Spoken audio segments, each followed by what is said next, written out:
Баршаңызға қайырлы күн. Бүгін сіздермен ең дәмді әрі жасалу жолы өте оп-оңай бір дайындағаннан шығатын восточный пирогын дайындап үйренетін боламыз. Ол үшін видеоны соңына дейін қарап, каналға тіркеліп, лайк басуды ұмытпаңыздар.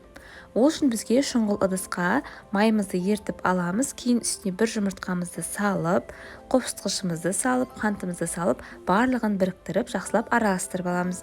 Кейін үстіне ұнымызды салып, қамырымызды дайындап біріктіріп алатын боламыз.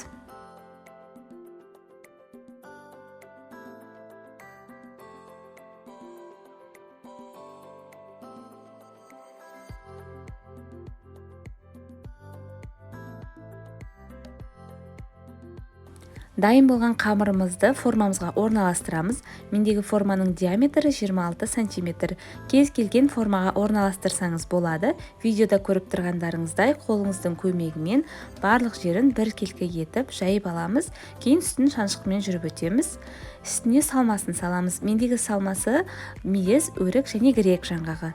Барлық жеріне біркелкетіп сеуіп өтіп, кейін үстіне қойылатылған сүтімізді құямыз, яғни сгущенкамызды. Қойылатылған сүт осындай Три желания фирмасынікі болу керек, себебі басқа сгущенкалармен көпіріп дұрыс шықпайды. Осылай барлық жеріне құйып, лопатканың көмегімен шеттеріне жайып аламыз. Кейін қызып тұрған пешке 180 градусқа қызарғанша 20-25 минутқа пісіріп аламыз.